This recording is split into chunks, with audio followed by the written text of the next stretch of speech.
Thank you, Jamie. Thank you to Social Spark and Ashoka Canada for providing this platform for us to share some hope. And so I wanted to start about 5 years ago or so. And 5 years ago, I was in a very similar position to many of you today as well. I was in my last year of undergrad. And in my case, that was at Wilfrid Laurier University. I was doing a double degree in business and computing and computer electronics. That is to say that I spent my time writing business plans on one hand and creating robots on the other. And it was also a time for me where I was really reevaluating my values and my perspectives, reading books by the likes of Bill McKibben and Paul Hawken. And as a result of that, really shifting to a more of an ecological worldview.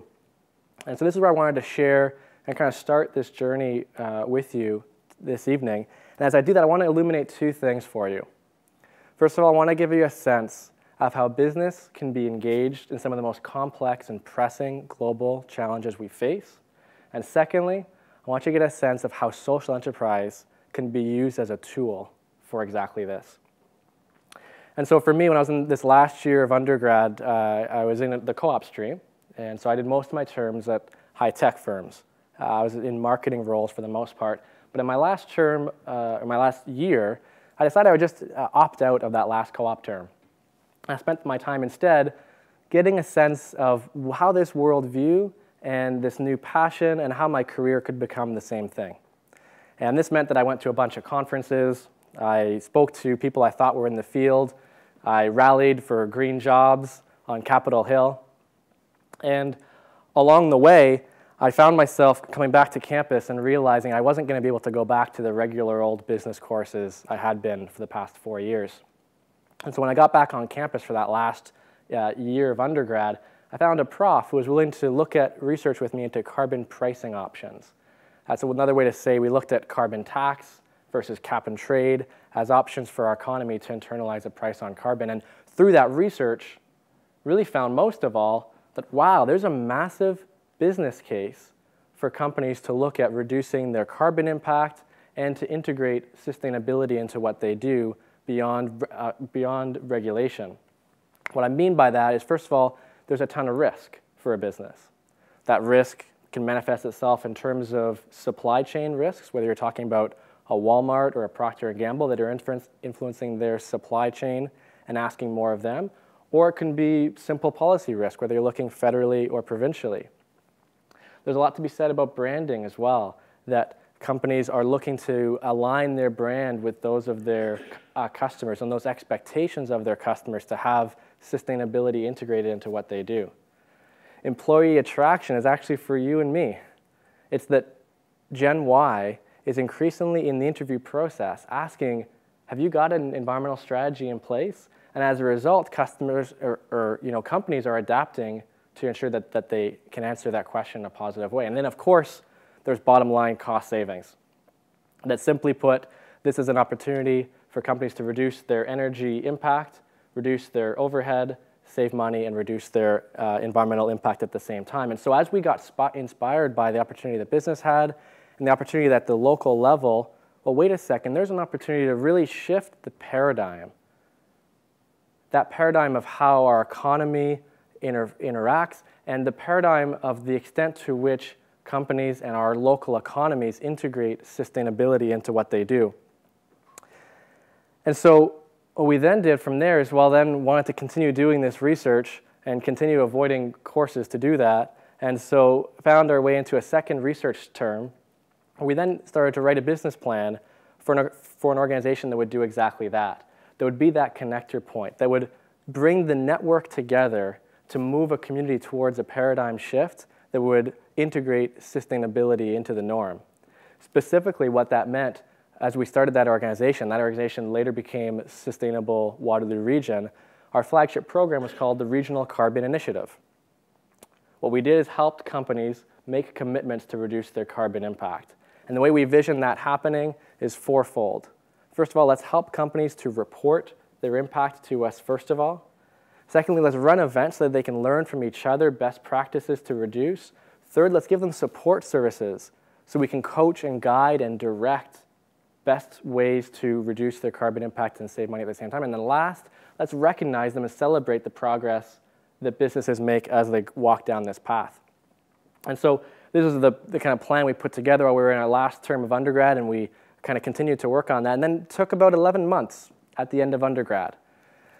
And coming out of that, spent 11 months in the community talking, having conversations to say, does this align with the priorities of business and local government in our community? Looking at funding, this was back in 2008, right in the midst of the recession. We were looking for sponsorship to get an organization of this kind off the ground. And so make no mistake, we hit challenge after challenge, dozens of presentations. It got to the point I actually had our exit strategy written up, which is to say a list of people I was going to be disappointing if we didn't keep going, whether it was volunteers, profs, or otherwise. What pushed us through that, what helped us get by, was the passion we had for what we were trying to create. And 11 months later, at the end of a recession, we raised over $200,000 to start this new organization to shift the paradigm in Waterloo Region. But make no mistake, money alone only builds empires. It doesn't build movements, and it definitely wouldn't have got the impact we were looking for. What does? Involving people in the process of what you're trying to create. And so that's what we did. We spent 6 months setting up the rules of the game for how companies would make commitments to reduce their carbon impact. We invited out the private sector, public sector, nonprofits, and together, they spent time voting on exactly how this whole framework would operate. What's the result of that? Of those 25 people that participated in that working group, 20 of them now work for Regional Carbon Initiative members. One example, a guy by the name of Dave Wilms. Dave came up to me after this first framework group and said, you know, Mike, this is kind of exciting. I'm really enjoying what I'm part of here. Would it be okay with you if I took this back to my employer and had you pitch to our management team? Of course, I said that'd be wonderful. 3 months later, Dave's employer was the 4th member of the Regional Carbon Initiative. And so that's been really a key element for us. We've continued to kind of build this movement over the past 3 years. And so I'll fast forward for you. That was in June of 2009, we launched the Regional Carbon Initiative with our first three organizations that were a part of it. Fast forward to today. Today we have 60 organizations across Waterloo Region who collectively represent almost 20% of the workforce. This photo is from our annual event where we report back on the progress that businesses make. This is now attended by between 300 to 500 people a year. And what's actually being done? These organizations collectively, 14 of them have now made commitments to reduce their carbon impact. The rest have intention to do so. Of the 14 that have made commitments, those total 50,000 tons of carbon, which is approximately 14,000 cars off the road every year. And the program itself is now revenue neutral.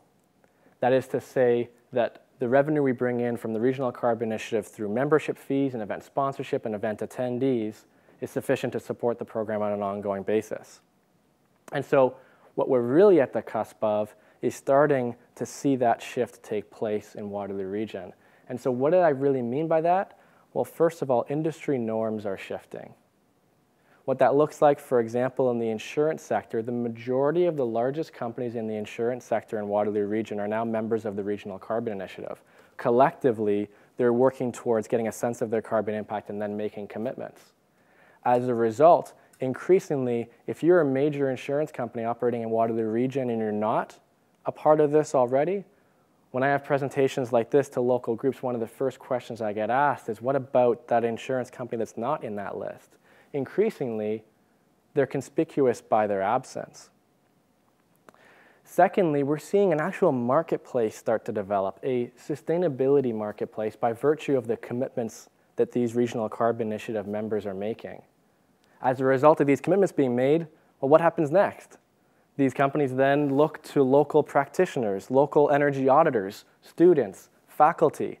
This network continues to build locally, whether it's incentives, whether it's on-the-ground consulting work, all fueled by the core of the network, these organizations that aren't just talking, they're not greenwashing, they're not just putting logos up, but actually making real commitments to action and then following through on it.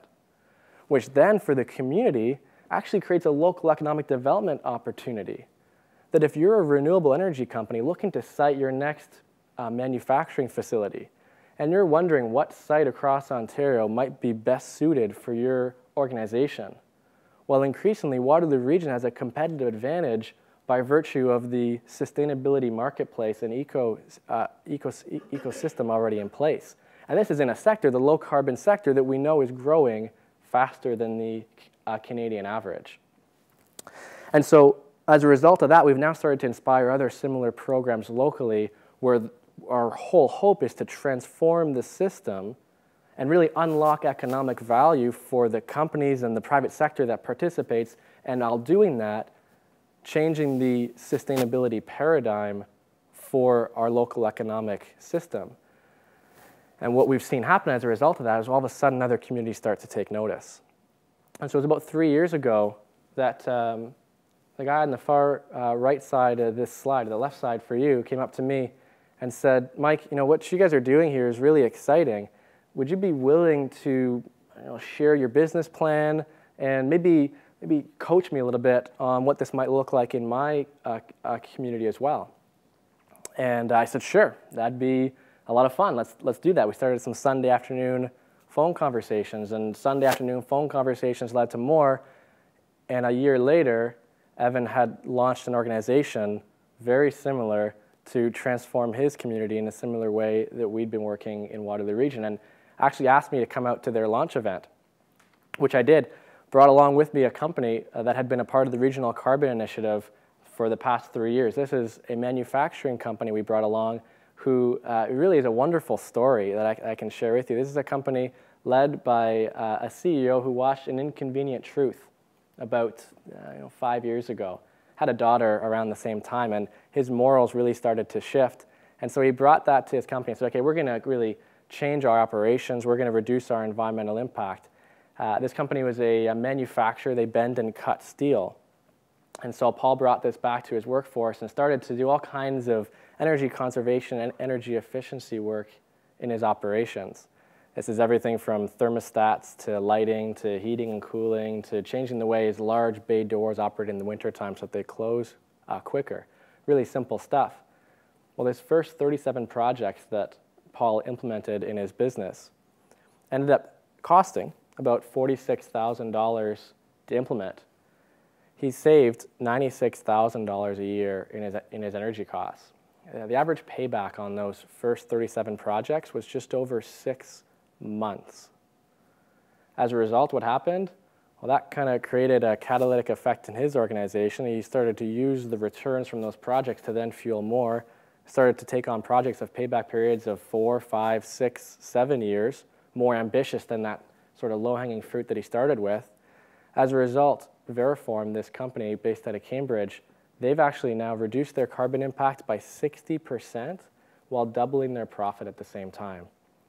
And so Paul and I headed out to Niagara, where Evan had started his organization, to share some of our lessons and help him get off the ground. And it was in the car on the way back that I realized I can't continue to be coaching other communities. This is way outside of our mission and our mandate. This is well above and beyond where I should be spending my time. And so I actually brought that back to our board. And I shared them and said, I'm not sure if this is something we should continue to be doing. I'm not sure, where this might fit. I'm looking for your guidance on how we should continue.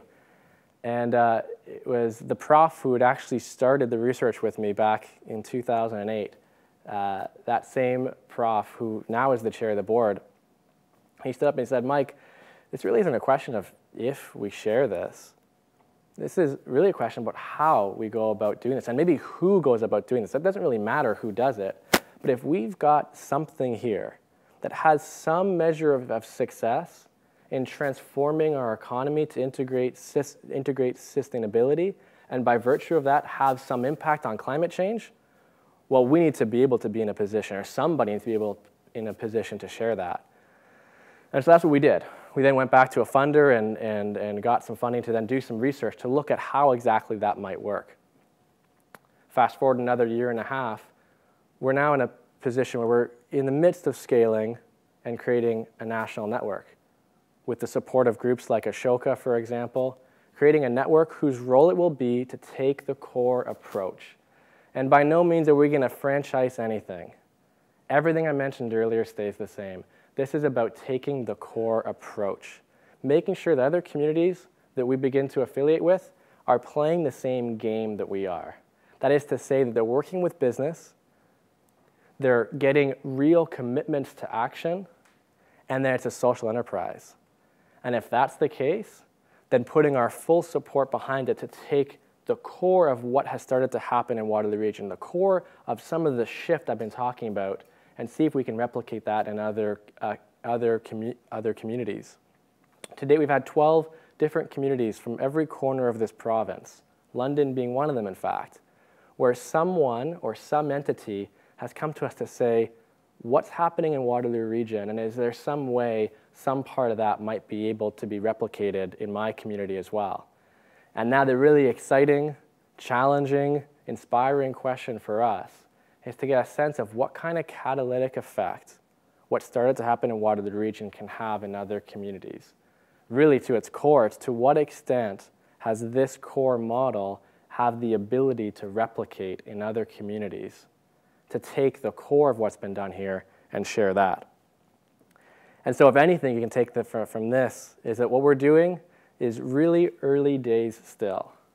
But what I've learned time and again over the last 6 years is that our economic system is embedded in many of the global complex challenges we face, certainly in terms of the ecological crisis. And by virtue of that, this economic system has a massive opportunity to be a part of transforming that challenge and that system. And that having business a part of that solution, having this institution massively transform the challenges we face is critical for the solution, critical for business, and ultimately we're all better off as a result. Thank you.